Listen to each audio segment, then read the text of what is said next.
Gesiers, fakta Alkitab kali ini kita masih membahas daftar anak-anak Yakub yang menjadi leluhur bangsa Israel.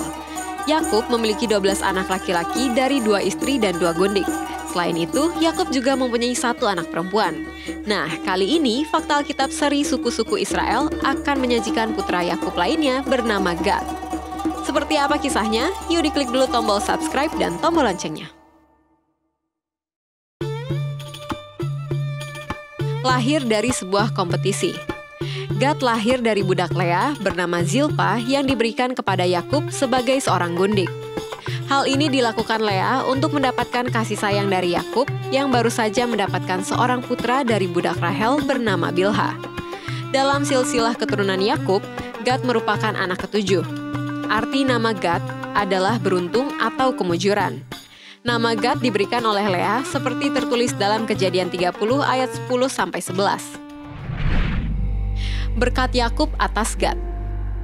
Tentang Gad, Yakub mengucapkan berkat sebelum ia mati. Gad, ia akan diserang oleh gerombolan tetapi ia akan menyerang tumit mereka. Kejadian 49 ayat 19. Nubuatan ini bermaksud bahwa Gad akan menghadapi kehidupan yang penuh gangguan, tapi Gad akan mampu mengatasinya. Matthew Henry dalam bukunya yang berjudul Tafsiran Alkitab dari Matthew Henry menyatakan bahwa Yakub menubuatkan watak suku Gad yang suka berperang dan terbukti dalam 1 Tawarik 12 ayat 8. Yakub sudah bisa melihat jauh ke depan bahwa karena tinggal di seberang sungai Yordan, suku itu terbuka bagi serangan dari suku-suku tetangga mereka, yaitu orang-orang Moab dan Amon. Walau demikian, Yakub meyakinkan mereka bahwa pada akhirnya mereka akan menang. Hal ini digenapi pada masa pemerintahan Saul dan Daud ketika orang-orang Moab dan Amon ditaklukkan oleh mereka. 1 Tawarik 5 ayat 1-22. Keturunan Gad. Alkitab tidak mencatat nama istri Gad, namun dalam Kejadian 46 ayat 16 dituliskan bahwa Gad mempunyai 7 anak, yakni Zifyon, Hagi, Shuni, Esbon, Eri, Arodi, dan Areli. Dari merekalah keturunan Gad lahir dan bertambah banyak di Mesir sehingga menjadi suku Naftali. Ketika Musa melakukan sensus pertama sebelum masuk tanah Kanaan, bilangan 1-4, dituliskan bahwa jumlah pria Bani Gad yang sanggup berperang yang usianya di atas 20 tahun berjumlah 45.650 orang. Bilangan 1 ayat 25, dan pemimpin Bani Gad ketika itu ialah Eliasaf bin Rehuel, bilangan 2 ayat 14. Sementara itu, pada waktu masuk di tanah Kanaan, jumlah pria Bani Gad yang sanggup berperang yang usianya di atas 20 tahun berjumlah 40.500 orang, bilangan 26 ayat 18. Berkat Nabi Musa untuk Gad. Selain Yakub, Nabi Musa juga mengucapkan berkat untuk suku Gad. Tentang Gad ia berkata, "Terpujilah dia yang memberi kelapangan kepada Gad. Seperti singa betina, ia diam dan menerkam lengan, bahkan batu kepala. Ia memilih bagian yang terutama sebab di sanalah tersimpan bagian panglima. Ia datang kepada para kepala bangsa itu. Dilakukannya kebenaran Tuhan serta penghukuman-penghukumannya bersama-sama dengan orang Israel." Ulangan 33 ayat 20-21. Nubuatan Musa digenapi ketika bangsa Israel melakukan penaklukan pertamanya di Transyordan. Suku Gad memperoleh warisan bagian panglima. Suku Gad tidak berhenti di sana. Mereka terus mendukung suku-suku lainnya dalam penaklukan wilayah Kanaan. Suku Gad dan daerah Kanaan yang didudukinya. Pada masa kepemimpinan Musa, suku Gad mempunyai 7 kaum, bilangan 26 ayat 15-18, dipimpin dan diwakili oleh Eliasaf bin Rehuel, bilangan 2 ayat 14.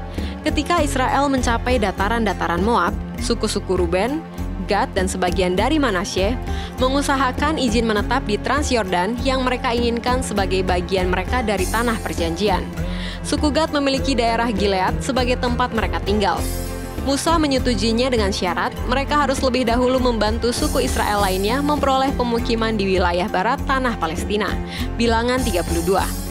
Suku Gad dan suku Ruben mengikuti syarat Musa tersebut. Mereka bersama setengah suku Manasye pergi bersama suku lainnya untuk turut berperang menaklukkan wilayah tersebut. Setelah tugas mereka usai, ketiga suku tersebut kembali ke seberang sungai Yordan dan menetap di sana. Yosua 22 ayat 1-6. Wilayah suku Gad sendiri dicatat secara rinci dalam Yosua 13 ayat 25-27. Hilangnya suku Gad dalam sejarah. Pada zaman Raja Saul, suku Gad bersama-sama suku Ruben dan suku Manasye sebelah timur memerangi orang Hagri, Yetur, Nafis, dan Nodab.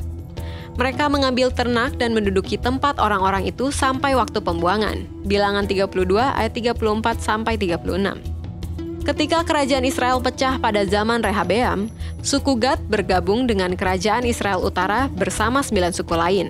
Sewaktu kerajaan utara dikalahkan oleh Asyur, maka semua penduduknya dibuang ke tempat lain. Suku ini ikut tersebar dan terhitung sebagai 10 suku terhilang dari Israel. Nama Gad lainnya dalam Alkitab. Selain Gad atau suku Gad dari keturunan Yakub, Alkitab juga menuliskan nama-nama Gad lainnya, yaitu Nabi Gad yang hidup sezaman dengan Saul dan Daud. 1 Samuel 22 ayat 5, 2 Tawarik 29 ayat 25. Dan Dewa Gad yang merupakan nama dewa di bangsa Kanaan yang dipercayai sebagai dewa keberuntungan yang kepadanya mereka menyajikan hidangan. Yesaya 65 ayat 11.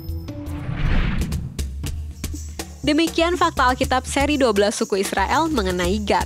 Kalau Anda suka dengan video ini, silakan di-like, share, dan komen fakta Alkitab apa lagi yang ingin kalian ketahui. Pastikan juga kamu sudah subscribe dan mengaktifkan tombol lonceng untuk notifikasi video-video terbaru dari Jawaban. Bagi Anda yang ingin memberkati orang lain, Anda bisa mewujudkannya dengan cara mendukung Jawaban untuk terus bisa memberitakan kabar baik di Indonesia dengan berdonasi melalui link ini. Terus saksikan fakta Alkitab. God bless you!